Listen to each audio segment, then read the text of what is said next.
Olá, pessoal, muito boa noite. Sejam mais uma vez todos bem-vindos e bem-vindas ao nosso encontro.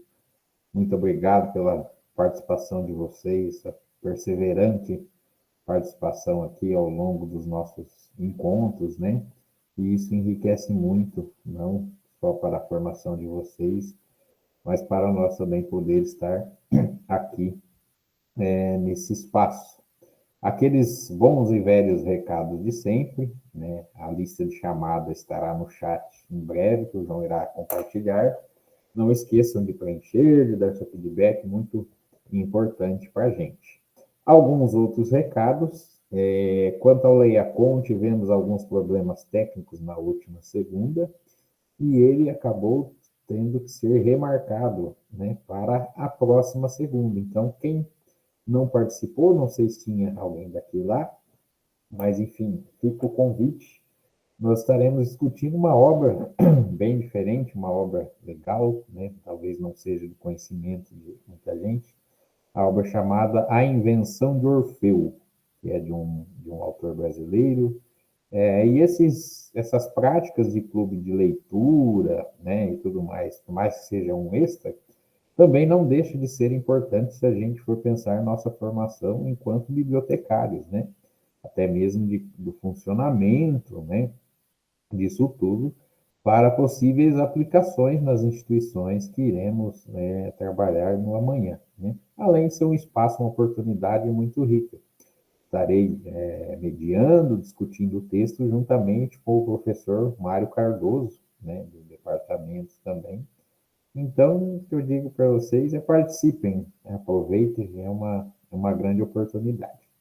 Para além disso, o nosso encontro do GEPUI, Grupo de Estudo e Pesquisa em Unidades de Informação, né, conforme foi divulgado nas nossas redes sociais, irá acontecer na próxima quarta-feira, né? Então, no próximo dia 16, véspera da nossa aula, estaremos com o encontro, então, do GEPUI, encontro inaugural desse grupo de pesquisa. Ai, pessoal, como que vai funcionar e não sei o quê.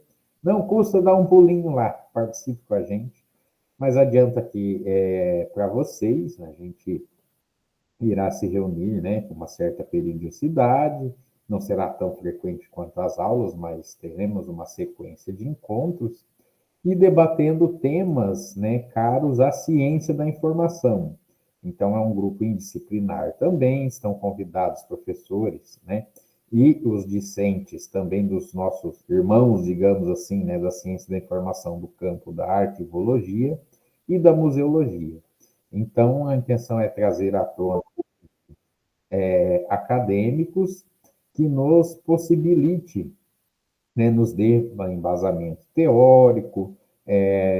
Então, uma discussão, um material um pouco diferente do que vocês encontram na apostila de vocês, né? Então, boa noite, desculpe o atraso. Boa noite, Rita, imagina, sejam todos bem-vindos.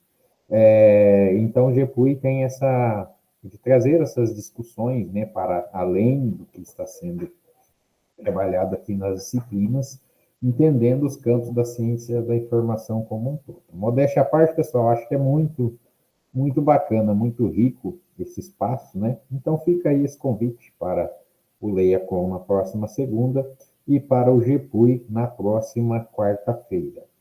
E, né, como sempre digo, sigam, né, nós nas redes sociais. O CELA, que é o nosso departamento, nós temos aí no Instagram e no YouTube, onde vocês encontram materiais, as nossas aulas ficam lá disponibilizadas, e o Instagram do Cela sempre muito ativo, colocando a par de todos esses eventos que acontecem. Então, sigamos para essa última aula do módulo, né, último unidade do modo de classificação da informação, essa disciplina é importantíssima, chegando ao fim. Então, vamos fazer um apanhado, vamos nos especificar, então, em algumas dessas classificações, né, alguns detalhes mais especificamente. Coisas que eu disse na semana passada, para quem não estava, né? Volto a dizer novamente. Sejam curiosos, a classificação a gente só aprende, né, ao longo do tempo. É claro que está sendo passado para vocês é toda uma base, né, para vocês lidarem de fato com a classificação. Mas, como tudo na vida, a gente só cria familiaridade com o contato, com o tempo. Então, como eu disse na aula passada, peguem livros, peguem a ficha catalográfica, se conseguir de algum acesso, peguem esses códigos de classificação. Se alguém fez algo nesse sentido nessa última semana, comente aqui, compartilhe conosco, né? Mas isso é importantíssimo. Eu já fiz essa pergunta em algum outro encontro, né? Mas estamos aqui numa turminha menor do que éramos no começo e gostaria de fazer ela novamente, até um pouquinho diferente, né? Quem de vocês aqui já trabalha em bibliotecas, né? E que tem contato já com os sistemas de classificação, tem algum conhecimento, né? Que não seja o que foi discutido, aprendido aqui no curso. Eu trabalho há 40 anos. Ah, que coisa boa. Então, temos aqui Márcia, né? Márcia Machado, uma veterana. E obrigado, né? Mariane Gotardo, eu trabalho há 13 anos, né? Com qual que vocês têm mais contato, CDU ou CDD? Ou alguma outra classificação? CDD. Então, para quem não trabalha aí, está vendo, pessoal, que de fato é a mais comum. Então, aí para quem está há 40 anos, há 13 anos, conhece bem, né? Esses sistemas, essas formas, e quero muito, Mayara, trabalhar em bibliotecas como finalizar o curso. Isso aí, e vai dar certo, Mayara, vamos persistindo aí nesse caminho. Acredito que seja o objetivo, né, de a maioria, apesar dos outros campos que a biblioteconomia nos proporciona. A Leísa, que é seu plano também. E é isso, pessoal. CDD juntamente com o sistema interno da própria biblioteca. Entendido, genuíno. Comecei a trabalhar em biblioteca no ano passado e por isso o interesse da biblioteconomia. Ah, muito bom. Pessoal, muito bacana ouvir esses relatos de vocês, né? Meire, eu queria na biblioteca da escola. Sempre temos algumas preferências, mas digo que isso muda também ao decorrer do curso, tá, pessoal? Não que deve mudar, mas que às vezes acontece. Às vezes a gente tem alguma familiaridade com algum tipo de biblioteca, e depois conforme, ou com alguma área da biblioteconomia. Às vezes a gente só pensa nas bibliotecas, esquece de outras partes, né? Toda a questão de normalização documentária também. Enfim, são descobertas. E digo mais uma vez, né, sejam curiosos aí com tudo isso. Mas avançando então aqui no nosso encontro, né, a última unidade tem tipos de sistema de classificação mais usados no Brasil. Acho que não precisa nem dizer, né, pessoal, só pelo que conversamos aqui no chat, né? A CDU e, em maior em medida ainda, a CDD estão aí liderando esse ranking. Já fica esse spoiler aí para vocês. Então, classificação e número de chamada. E temos ali no material.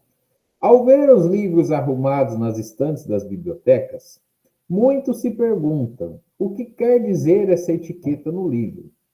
Essa etiqueta representa uma numeração que remete à localização do livro na estante. Essa numeração é conhecida como número de chamada. É formada pelo número de classificação, localizado a partir das tabelas de classificação, pela notação do autor e por informações complementares, como edição, volume, tomo, parte, etc. Pessoal, tem alguém aqui que não estava na aula passada? Se manifeste, por favor. Né? Então, eu digo porque na aula passada tivemos uma explicação mais incisiva desses detalhes que compõem o número de chamada. Então, em primeiro lugar, a classificação, né, que vamos atribuir à classe, à origem desse livro, como ele foi separado. Em segundo lugar, a notação do autor, que expliquei aqui também o funcionamento, né, da mais conhecida e mais utilizada, nem entrei em outras tipologias, né, da tabela de Kötter, né, que vai atribuir, né, a primeira letra do sobrenome do autor, 3 numerais e a primeira letra do título da obra. E, como a gente vê ali, edição, volume, quantos exemplares tem na biblioteca. Então, são as informações mais comuns que temos aí no número de chamada. Então, eu falo, sejam curiosos. Às vezes eu não posso ir numa biblioteca, mas eu tenho disponível o catálogo online de uma biblioteca, né? Posso pesquisar, ali vai ver o número de chamada, eu vou conseguir começar a identificar esses elementos, né? Sobre aquelas questões conceituais que eu gosto sempre de reforçar, alguém tem uma dúvida sobre a diferença entre classificação e indexação? Está claro para vocês? Queriam comentar alguma coisa? Fiquem à vontade, por favor.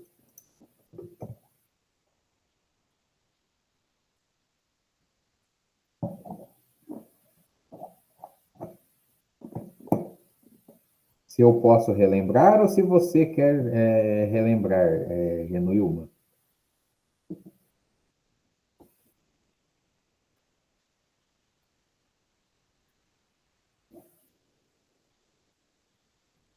Ah, tranquilo. Então, vamos lá. Eu falo porque são conceitos pessoais muito importantes. Já gastei um tempo aqui, não, investi um tempo aqui dizendo isso, que toda essa parte conceitual, que é a principal base que nós temos, principalmente no contexto EAD, no contexto material de vocês, é importantíssimo para a gente ter esses conceitos bem definidos para que possamos avançar, inclusive para as próximas disciplinas vindouras. Então, classificação, como estamos vendo aqui na disciplina, é esse ato de classificar, de separar por semelhantes ou iguais. Aí vimos os códigos de classificação, né? Não vou falar tanto porque ainda estamos vendo. Catalogação parte, então, dos processos de catalogação, de elaborar uma ficha catalográfica, de catalogar uma obra no sistema da biblioteca. Então, de maneira muito geral, né? Consiste em extrair aquelas informações sobre título, autor, imprensa, ano de publicação, local de publicação e tudo mais, né? Então, a catalogação, né, principalmente um dos principais métodos é o código AACR2, que é um código de catalogação, né, que a gente segue lá e entra dentro da catalogação, principalmente se a gente for pensar em sistema MARC 21, que é uma ferramenta para catalogar, como veremos mais adiante, existe uma parte dedicada à classificação. Então, são duas coisas diferentes, mas que caminham juntas, são complementares. Ao catalogar um livro, eu também realizo o processo de classificação. E ainda existe o processo de indexação. Indexar um livro, um documento, qualquer tipo de informação do seu diferente suporte, é o que a gente chama de representar a informação. Então, digamos que eu tenho um artigo científico.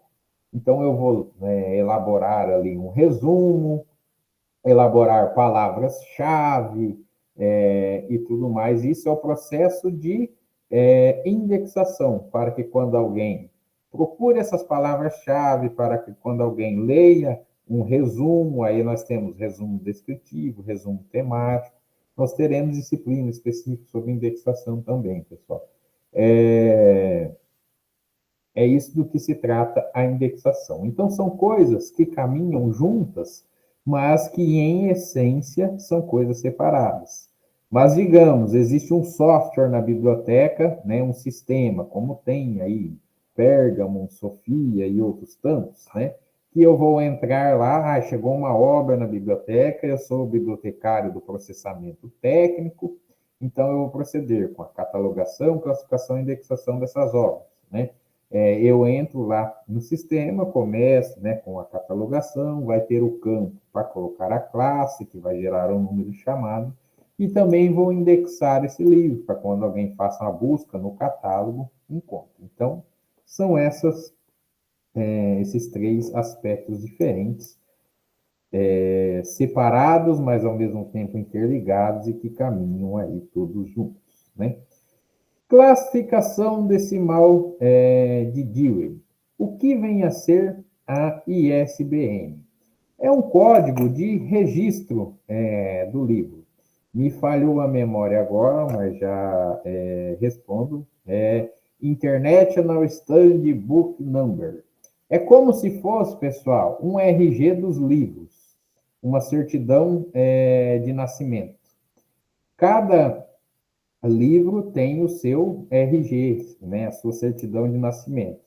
E quem fornece esse RG, como disse a Márcia ali agora, é a Biblioteca Nacional. É uma inscrição, né, obrigado, Márcia, pela contribuição, é uma inscrição que é feita na Biblioteca Nacional. Então, cada livro vai ter ali, né, no códigozinho ali de barras, e essa enumeração. É um registro. Então, teoricamente, os livros têm que ser, cada escritor tem seu número de ISBN ou acervo exatamente. Muito obrigado pela contribuição. Isso mesmo. Seguindo, então, classificação desse... E, pessoal, por favor, mandem suas dúvidas, mandem suas perguntas. Olha que ricos, o pessoal aí com experiência nos auxiliando aqui no conhecimento. E esse espaço é para isso mesmo. Enquanto isso, vou seguindo aqui nosso material. Classificação decimal de Dewey, uma das ferramentas mais amplamente conhecidas e utilizadas para a organização do conhecimento é o sistema da classificação decimal de Dewey, uma estrutura inteligente e versátil que permite a categorização de uma ampla variedade de tópicos. Pessoal, vocês vão se lembrar daquele encontro que falamos das leis de Ranganathan, né? Falamos que algo que tão antigo, teoricamente, né, completando aí 100 anos, permanece atual.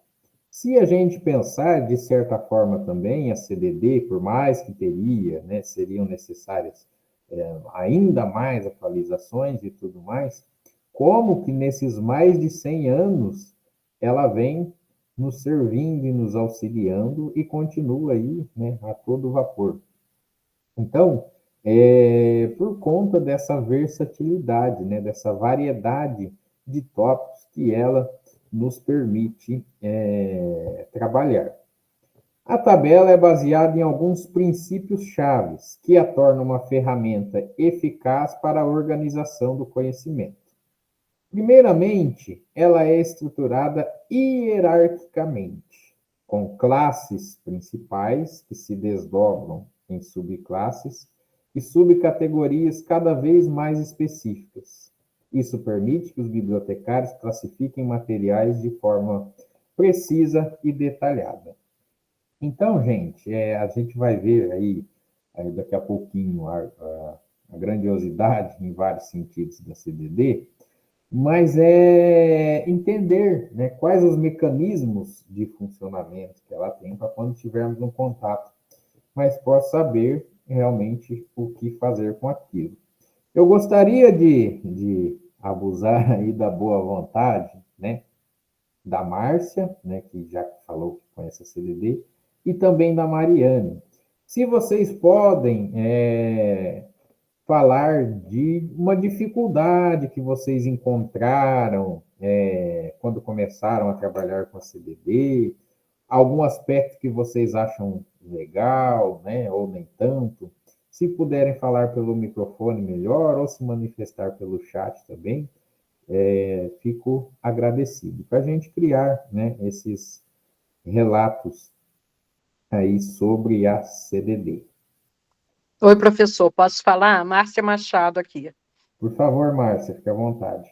Então, dificuldade eu não tive, porque meu primeiro emprego em biblioteca foi na biblioteca do CIEP, onde recebíamos o acervo já todo pronto, a etiqueta de chamada, tudo certinho. Só que daí eu fiz um concurso público e fui para o município e otimizo e dinamizo salas de leitura da rede municipal de educação. Isso quer dizer o quê? A maioria dos nosso acervo é o 028, que é literatura infantil, infanto-juvenil. Qual é a minha dificuldade? As salas de leitura, o professor de sala de leitura não sabe trabalhar com CDD. Você está me entendendo? Então, o que a Márcia tem que fazer? Tem que voltar nas salas de leituras, que aqui em Friburgo ainda não temos biblioteca nas escolas, só salas de leitura, tá? Temos a biblioteca pública, à parte.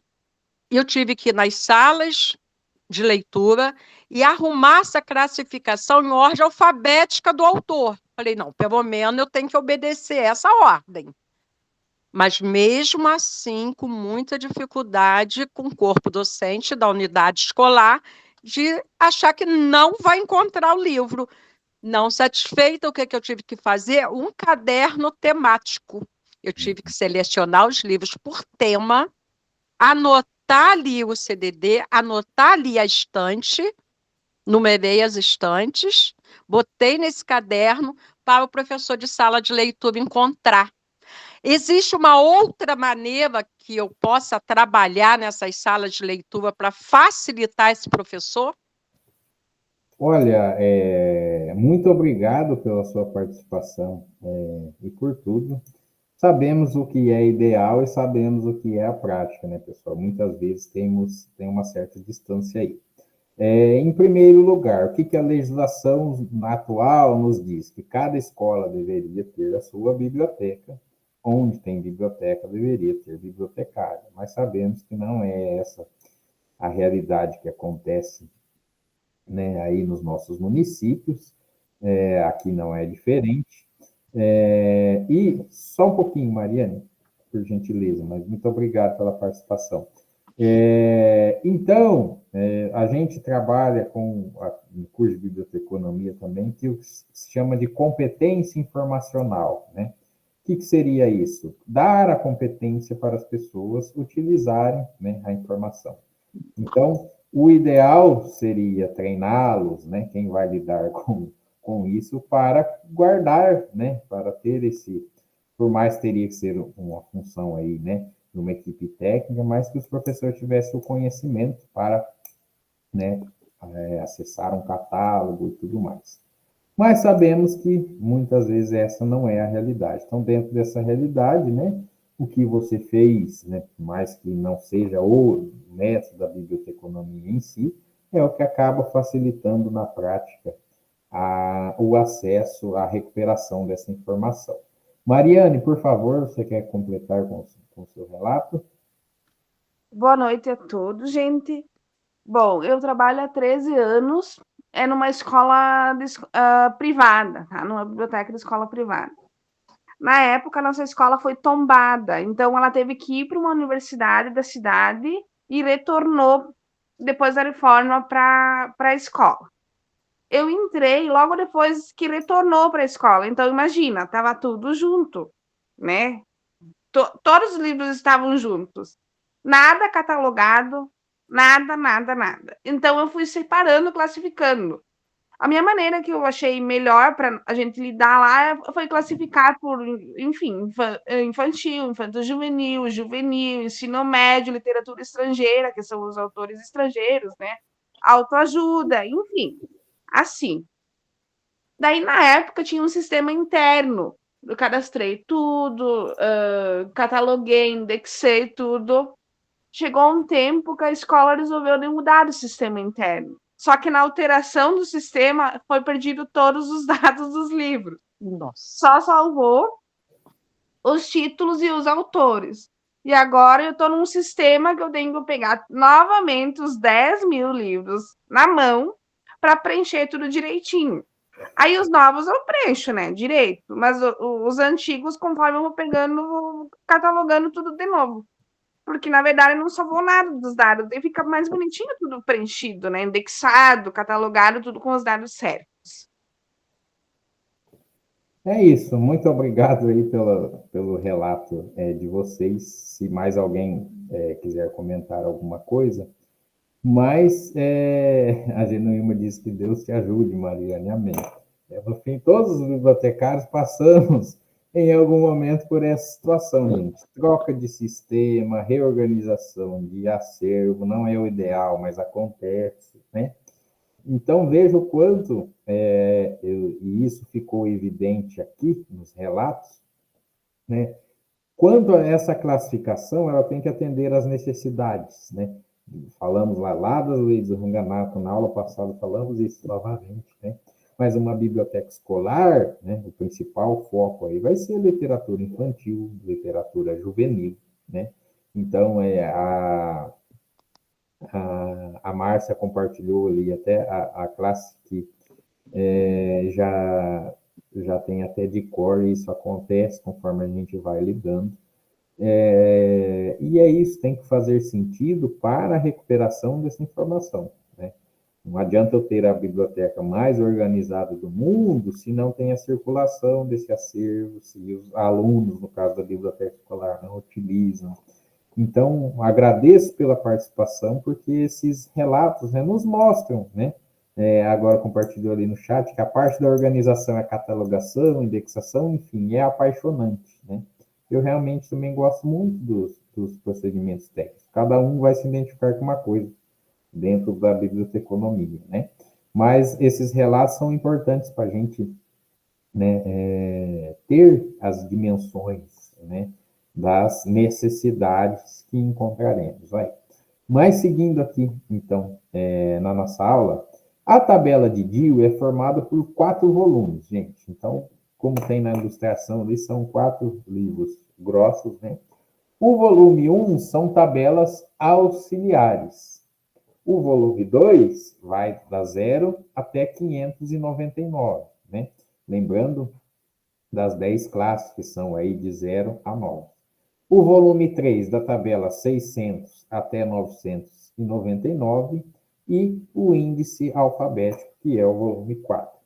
Os idiomas mais conhecidos da tabela são o inglês e espanhol. Lembrando que não existe uma tradução para a língua portuguesa, o que muitas vezes dificulta um pouco o seu uso. Realmente, pessoal, pelo menos as versões que eu tive mais contato estavam em inglês, né?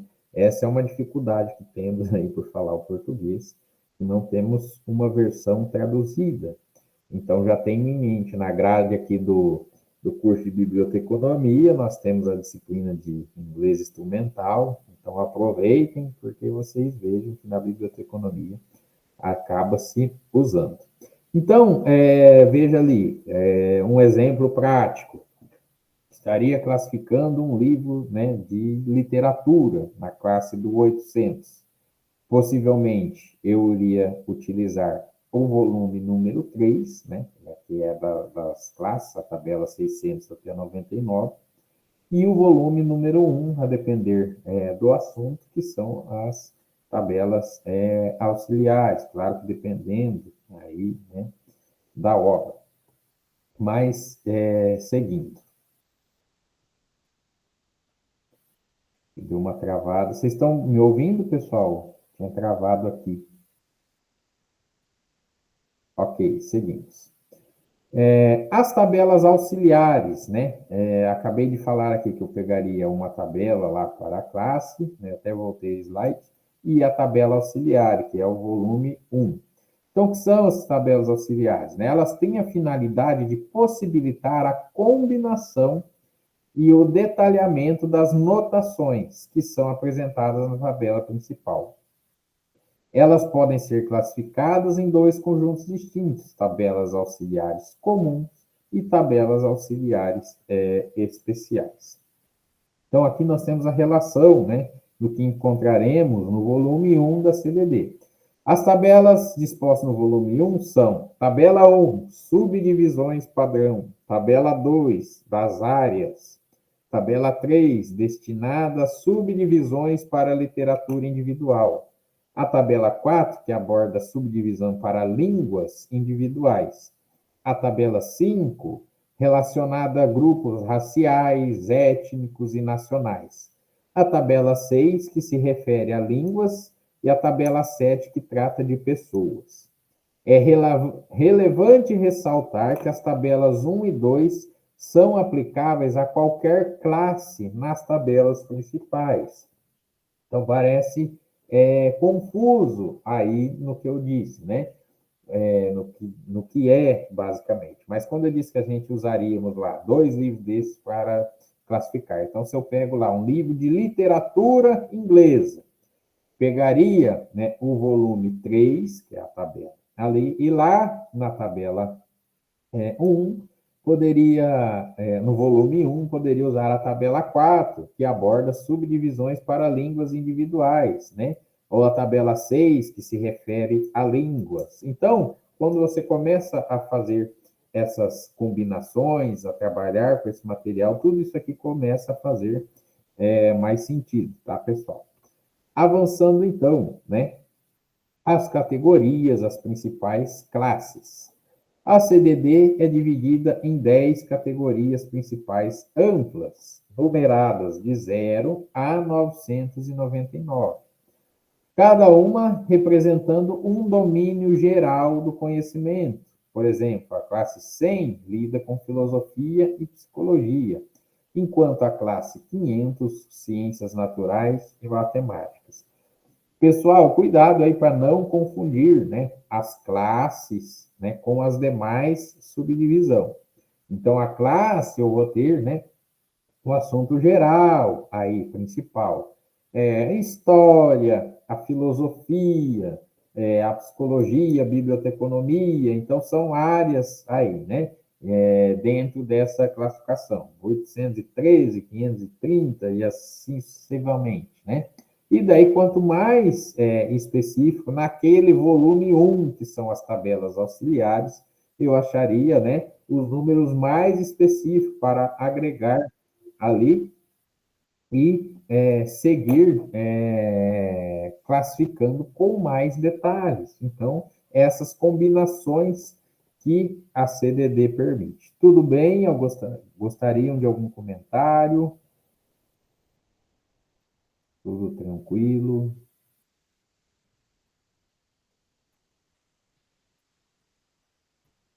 Então, vamos seguir.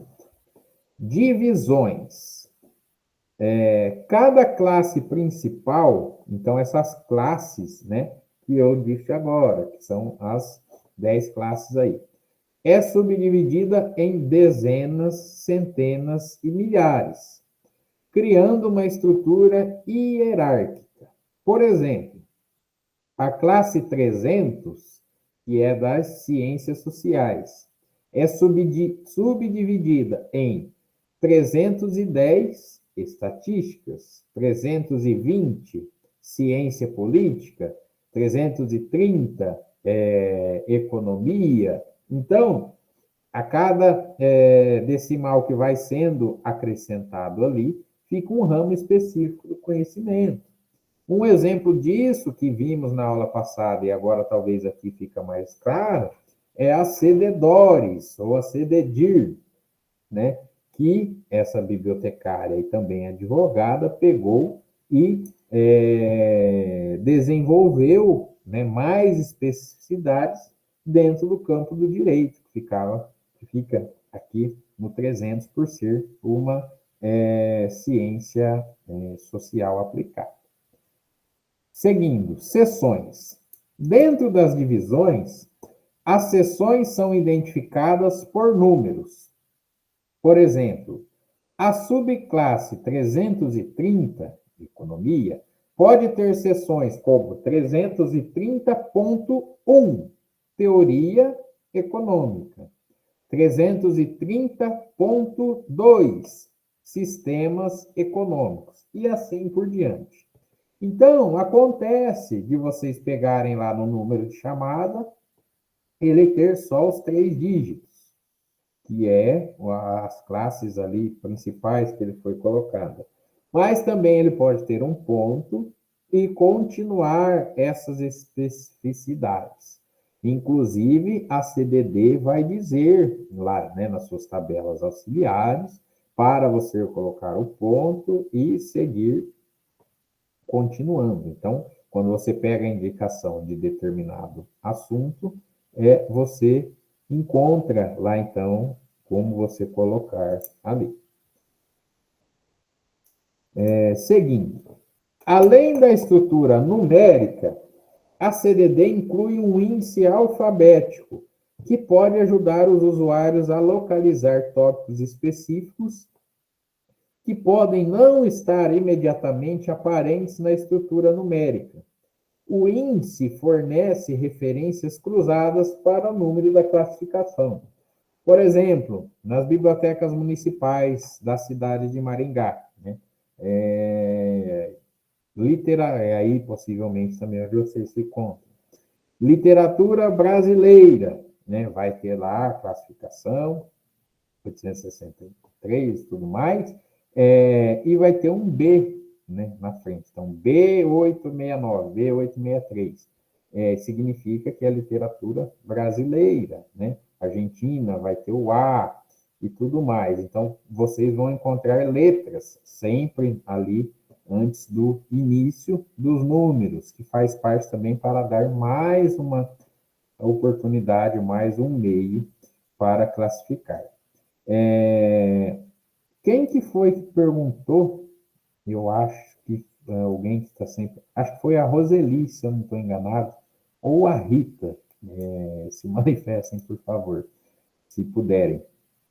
Que não encontrou disponível, né, na internet e tudo mais as tabelas da CDD, né? E eu disse que a CDD ela é uma licença, então ou você compra os livros físicos, geralmente tem quem trabalha com o procedimento técnico. Roseli, fui eu que não encontrei, pessoal, é isso aí, né? Hoje existe uma vertente, um meio de mudar aqui, é a Web Dewey Online. Então, em um mundo cada vez mais digital, a CDD enfrenta desafios e oportunidades. Diante do cenário, uma solução encontrada foi oferecer a tabela de classificação decimal de Dewey na versão online. No entanto, a plataforma WebDewey para aplicação do sistema decimal de Dewey é um serviço restrito a assinantes. A WebDewey está em inglês e, por isso, as pesquisas devem ser realizadas nessa língua. Então, pessoal, ela é uma licença, né?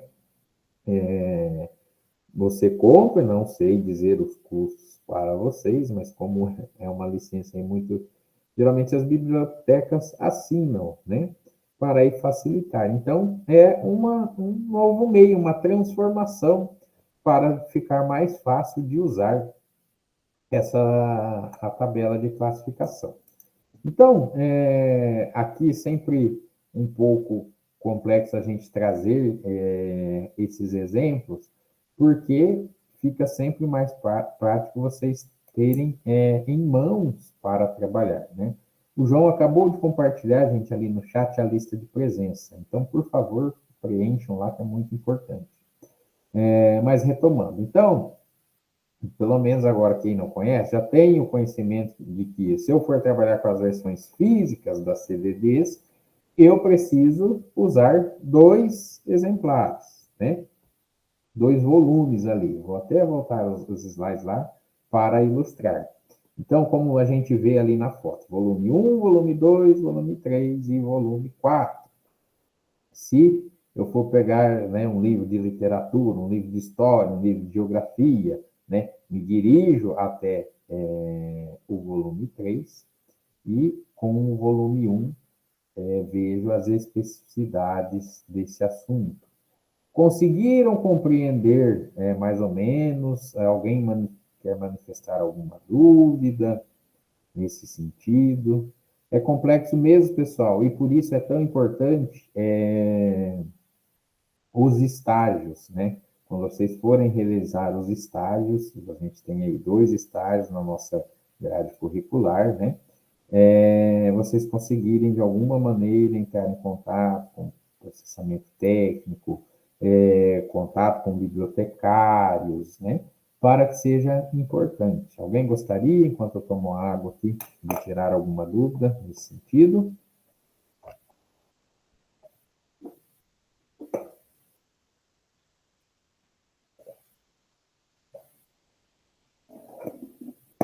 Não? Então vamos lá. Pessoal, eu adiantei um pouquinho aqui para conseguir falar com vocês também da CDD. O material de hoje vai ser disponibilizado? Sim, os slides sempre serão disponibilizados a vocês, pessoal. Agradeço aí pela pergunta e ficam aí para vocês fazerem o bom uso. E lembrando também que o material, boa parte dele, é baseado na apostila. A gente, claro, que traz muitas vezes assuntos extras, né, principalmente no nosso comentário, mas a base do conteúdo é trabalhar em compasso no que é trabalhado lá nas apostilas de vocês. Então, gostaria de comentar rapidamente, né, por conta do nosso tempo, poderíamos ter dias e dias aqui falando de classificação, né? Mas, tendo em vista a nossa realidade, falar um pouquinho da CDU, que é o outro código, ainda teríamos a CDDIR, que é específica do direito, né? Que é o outro código de classificação, utilizado também, inclusive aqui na nossa instituição, na biblioteca aqui do campus de Maringá, na UniCV, é adotado a utilização da CDU. Lembre-se que tem muitas semelhanças com a CDD, mas também a sua particularidades, né? Inclusive, algumas delas é a utilização de símbolos. Isso tudo está lá no material de vocês, mas aproveito para compartilhar aqui.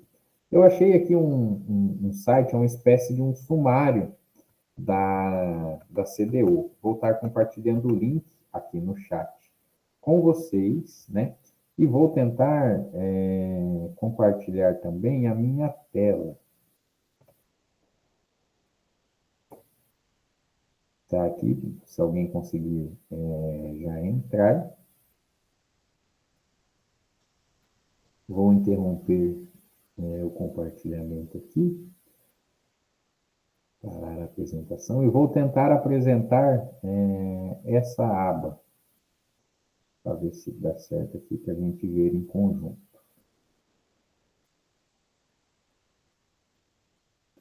Apareceu aí para vocês, pessoal? Vocês vão ter que falar em áudio, porque agora eu não vejo mais o chat, enquanto eu estiver nessa tela.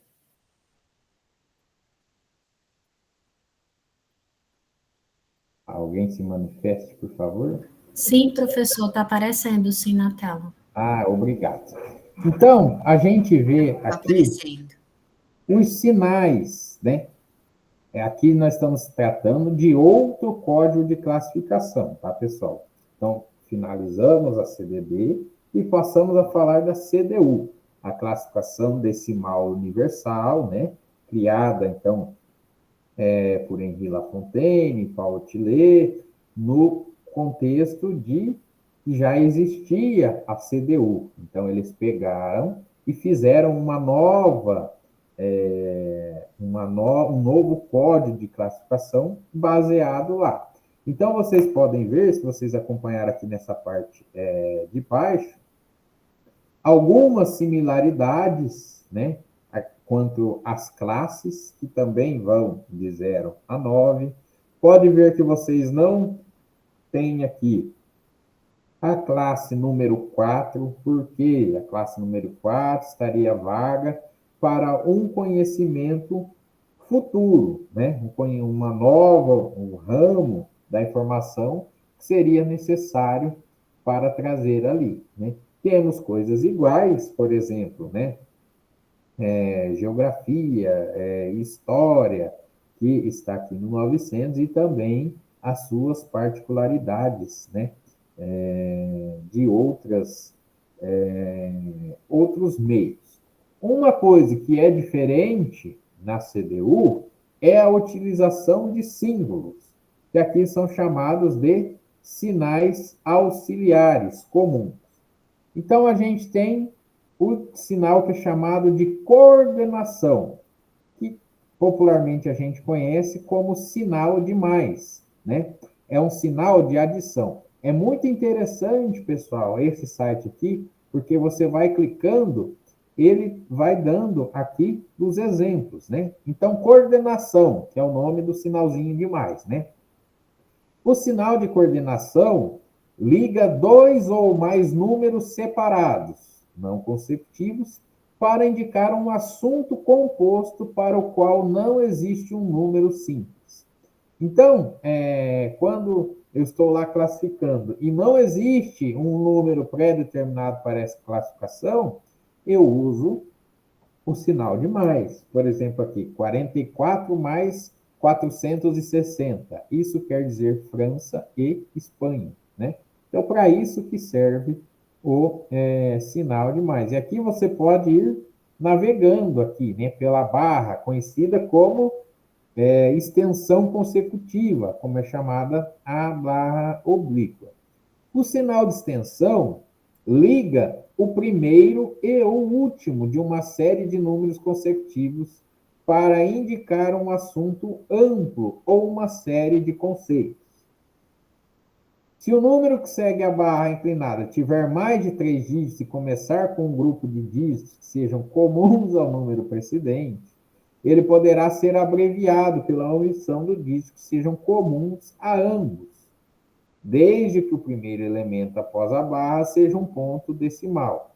Assim, os números formados por 629.734 e 35, o grupo 629 é comum a ambos, então ele não é repetido.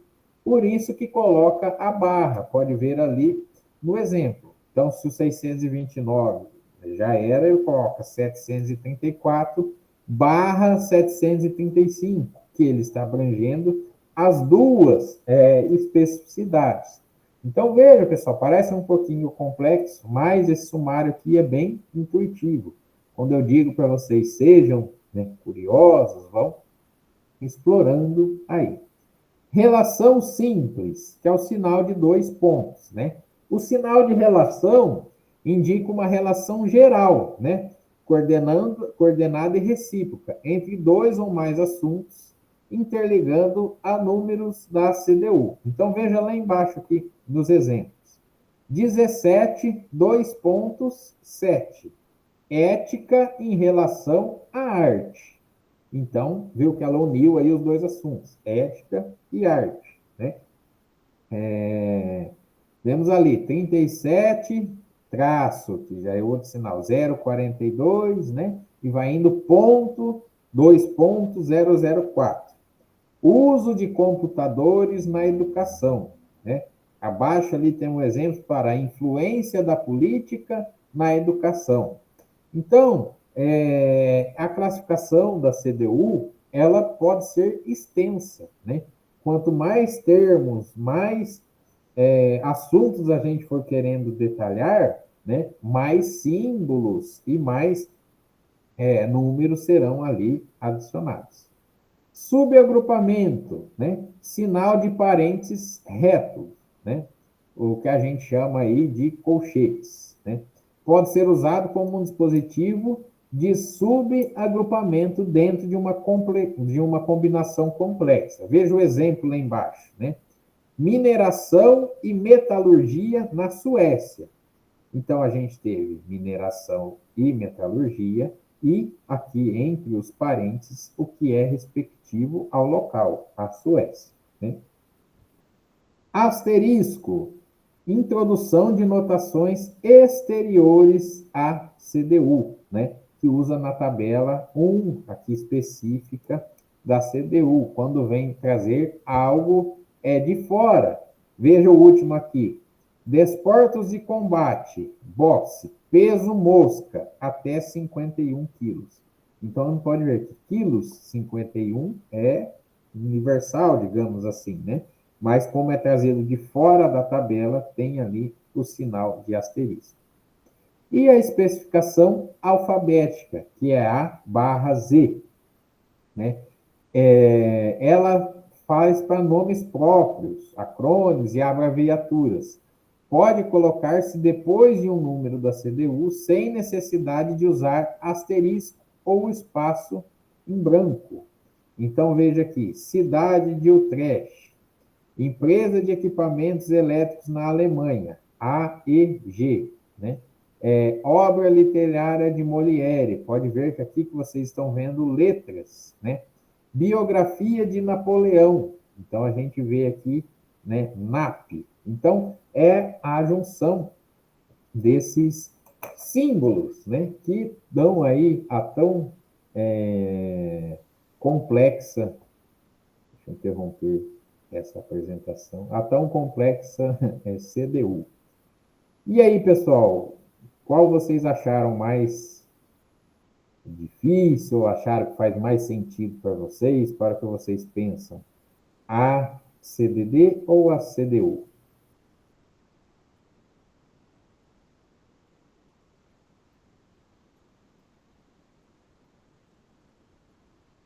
A CDD, né? Todo mundo quase unânime que a CDD, né, tende a ser mais intuitiva, mas a CDU também é muito completa. Pessoal, eu tinha deixado aqui uma atividade, acho que dá tempo, ainda temos uns minutinhos. Vou apresentar aqui para vocês, muito básica, muito conceitual, né? Só para nós retomarmos aí pontos-chave sobre essas duas tabelas. Então, como sempre, a questãozinha de verdadeiro ou falso ali, para vocês responderem aqui pelo chat. Fiquem à vontade.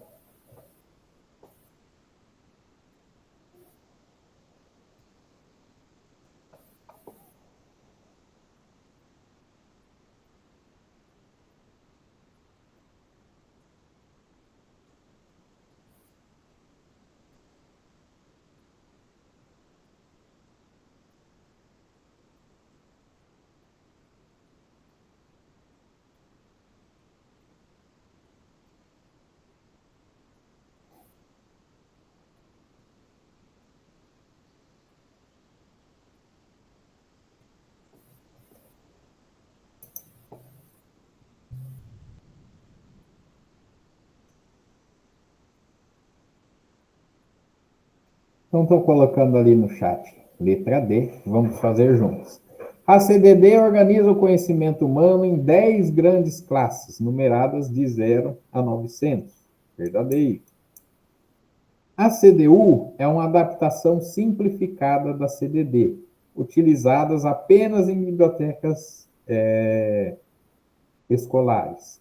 Tá certo que ela foi baseada na CDD, mas ela não é, né, simplificada, como podemos ver, muito pelo contrário, né? E nem utilizada apenas em bibliotecas escolares. A CDU permite maior detalhamento de informações por meio do uso de sinais auxiliares e combinações, como acabamos de ver, né, pessoal? A CDD foi criada por Menville, então verdadeiro. A CDD foi criada por Menville no século XIX, verdadeiro também.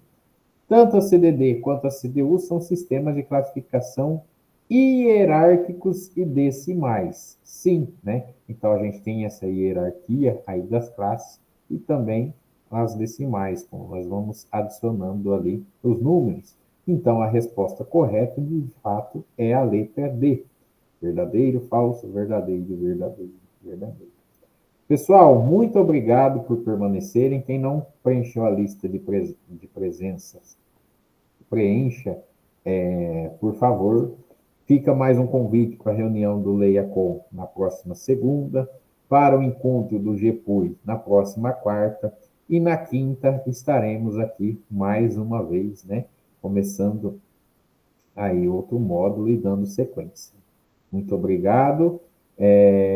Sim, de momento o link é o mesmo. Muito obrigado pela participação e até o nosso próximo encontro. Um abraço, boa noite.